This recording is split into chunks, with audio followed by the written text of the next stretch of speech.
အားလုံးပဲမင်္ဂလာပါခင်ဗျကျွန်တော်ရာဇဝစနေသားရဲ့ YZP YouTube channel မှာ 3D ဝါနာရှင်မိတ်ဆွေများအားလုံးကိုကျေးဇူးပါတယ်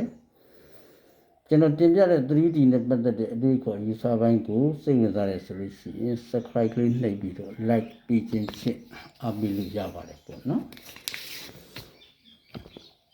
အဲ့တော့ကျွန်တော်တို့အများအားကျွန်တော်ရဲ့အပေါ်ဝင်တွေကို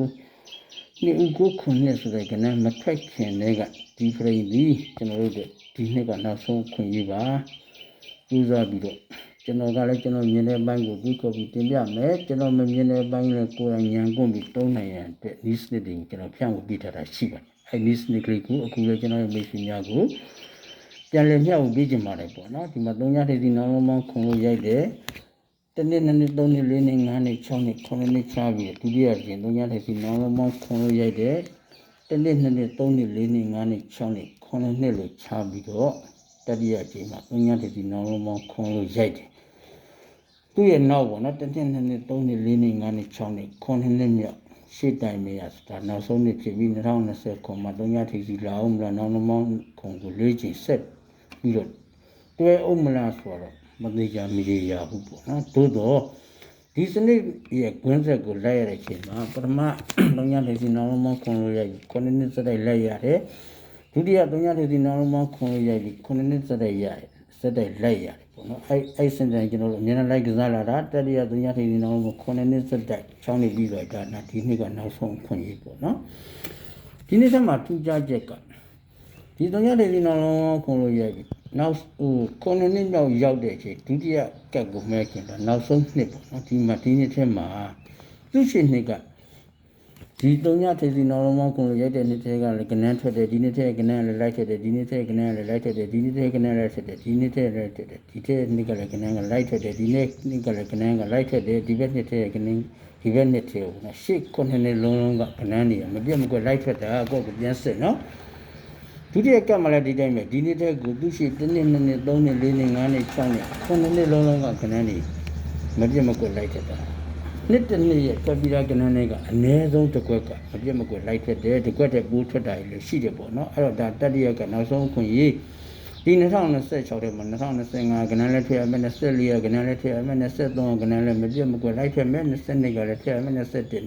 29ဒီရှိ9နှစ်လုံးကဏ္ဍတွေအကုန်လိုက်ထွက်ပြရမှာတနေ့ကိုတစ်ကွက်ပေါ့အနည်းဆုံးတစ်ကွက်တဲ့ပိုးထွက်တာကြီးအများကြီးရှိတယ်နော်ကိုယ့်ကိုပြန်စစ်ကြည့်အဲ့တော့ဒီကဏ္ဍတွေဘာမှမထွက်ခင်လေးကဒီစနစ်ကဒါနောက်ဆုံးခွင့်ရမှုဒါလေးကိုအထူးပြုစိုက်ကစားပါလို့ပြောအခုလောဆယ်ဒီ2025ကဏ္ဍထွက်ပြီးသွားပြီ24ကဏ္ဍထွက်ပြီးသွားပြီ2025ကကဏ္ဍမှာဆိုလို့ရှိရင်54ကဏ္ဍထွက်သွားတယ်24ကဏ္ဍမှာဆိုလို့ရှိရင်ကျွန်တော်တို့963ထွက်ပြီးသွားပြီပေါ့နော်နောက်တစ်ခါကျွန်တော်တို့21ကကဏ္ဍမှာဆိုလို့ရှိရင်9ခုနှစ်ဆိုကဏ္ဍထွက်ပြီးသွားပြီနောက်တစ်ခါအခုဒီမှာ261ဆိုကဏ္ဍလည်းထပ်ပြီးထွက်လာတယ်အဲ့တော့ပြောချင်တာက19တဲ့ကဏ္ဍ20ကဏ္ဍကျန်နေတယ်ပေါ့နော်ဒါ9 3နှစ်စတိုက်3နှစ်ကကဏ္ဍနဲ့ထွက်ပြီးကျန်တဲ့4နှစ်ကကဏ္ဍတွေလည်းကျန်နေတယ်အဲ့ဒီမှာကျွန်တော်ခုနပြောပြီးပေါ့နော်တနေ့တည်းကိုတစ်ကွက်ထွက်ရမလို့မဆိုးလို့တစ်ကွက်တည်းမက2ကွက်လည်းထွက်ရင်ထွက်တယ်3ကွက်လည်းထွက်ရင်ထွက်တယ်အများကြီးပဲထွက်တယ်ရှိအဲ့ဒီကထူးခြားချက်ပေါ့နော်ကျွန်တော်နီးစနစ်ကိုလိုက်တာဆိုကျွန်တော်နီးစနစ်အကြောင်းပဲကျွန်တော်ရှင်းပြပေးမယ်နော်ဒီလို3ညထိပ်စီနောက်လုံးပေါင်းခွန်လို့ရိုက်တာနေတဲ့သူ့ရဲ့နောက်9နှစ်မြောက်နှစ်ထဲမှာခွန်ရဲ့ပါဝါဘရိတ်နှစ်ပထမဆုံးစထွက်ဒီနေရာမှာထွက်တယ်ထူးခြားချက်ကဒီတစ်နှစ်လုံးမှာဘရိတ်နှစ်ဒီချိန်မဲ့ထွက်တယ်အောက်မှာလည်းမထွက်ဘူးဒုတိယကမှလည်း3ညထိပ်စီနောက်လုံးပေါင်းခွန်လို့တယ်ခွန်ရဲ့ပါဝါနောက်တဲ့သူ့ရဲ့နောက်9နှစ်မြောက်နှစ်ထဲမှာနှစ်ဘရိတ်ဒီတဲ့ဒီချိန်မှာစထွက်တယ်ဒီမှာကတော့လူက3ကတောင်လာထွက်ထားတာရှိတယ် break နှစ်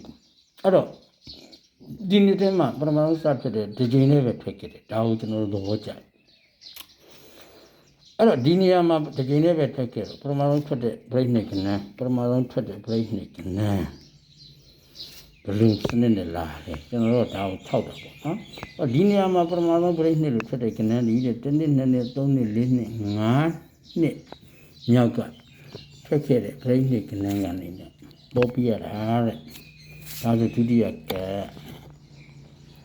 ဒီမှာလည်းပထမဆုံး break နှစ်ထွက်တယ်ရှိ တနေ့2နှစ်3နှစ်4နှစ်5နှစ်မြောက်ကကနန်းကလည်းပြိနှစ်ကိုစတက်တယ်အဲ့ဒီအတွက်ဒီ2026ထဲမှာပေါ့နော်ဒီနီးစနစ်အရာဆိုလို့ရှိရင်ဒီချမှတ်ပါနော်ကျွန်တော်ပြောတဲ့စကားကိုဒီချရှင်းလို့နားထောင်မှအပိုင်လို့လည်းမသိပါဘူးနော်ကျွန်တော်မြင်တဲ့ဘက်ကိုလည်းရှင်းပြတာဖြစ်တယ်ဒီနေ့ထဲမှာ break နှစ်လို့စထွက်တာနဲ့သူရှိ1နှစ်2နှစ်3နှစ်4နှစ်5နှစ်မြောက်ဆိုတာ2021ထဲမှာထွက်ခဲ့တဲ့ break နှစ်ကနန်းကပဲဒီနေ့ထဲကို break နှစ်လို့စထွက်တဲ့ချိန်မှာအဲ့ဒီထဲကနန်းကိုထည့်ရမယ်ဆိုတဲ့အယူဆကိုကျွန်တော်တို့လိုက်ပြီးတော့ကစားနေပါတယ်ပေါ့နော်လိုက်ပြီးတော့ကစားနေတယ်အဲ့တော့မိတ်ဆွေတို့အနေနဲ့ကျွန်တော်ရှင်းပြချင်တာက break နှစ်လို့ကြိုက်တဲ့အချိန်တိုင်းမှာအထူးသတိပေးလို့ရပါဒီ2026ထဲမှာ break ကြောဖမ်းလိုက်တယ်ဆရာမျိုးစုံတင်းတယ်break နှစ်တော့ကြိုက်တယ် break စိတ်ကြိုက် break နှစ်ကထွက်မယ်လို့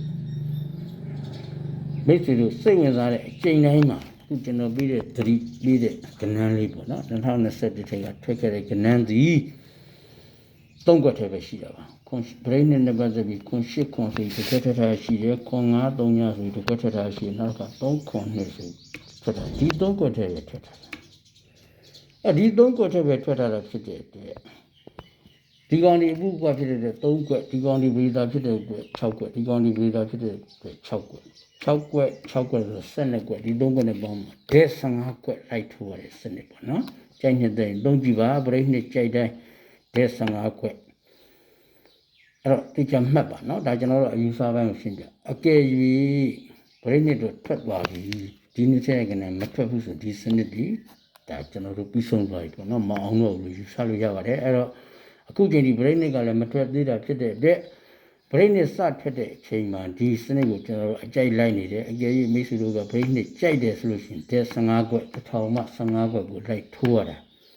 ကြိုက်တယ်ဆိုရင်3မကြိုက်ရင်မသုံးနဲ့မွေးကျင်တဲ့ပါဆိုလို့မွေးကြည့်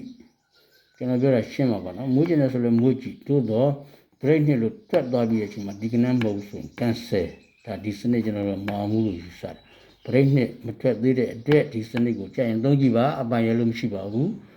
ဒါတွေဒီကျွန်တော်ကဒီစနစ်တွေကကျွန်တော်က organize ကစားမဲ့စနစ်တွေပါနော်ကျွန်တော်ရဲ့အဖွဲ့ဝင်တွေအတွက် organize ကစားမဲ့စနစ်တွေပါကျွန်တော်တို့ကတော့ဘယ်ချိန်မှာ break နှစ်စထွက်နိုင်တယ်လဲ break နှစ်စထွက်ရင်ဘယ်ကနန်းကစထွက်မလဲဘယ်ကနန်းကိုအော်ရမလဲဒီ15ခွက်တဲ့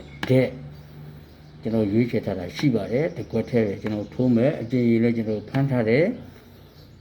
အဲ့လိုတိုက်ဆိုင်တဲ့အချိန်ကျရင်ကျွန်တော် organize ကစားမယ်စနစ်ပါเนาะဒါမိတ်ဆွေတို့အတွက်ကြိုက်နေတဲ့သုံးကြည့်ပါအားလုံးပဲကံကောင်းကြပါစေ good luck ပါခင်ဗျာကျေးဇူးတင်ပါတယ်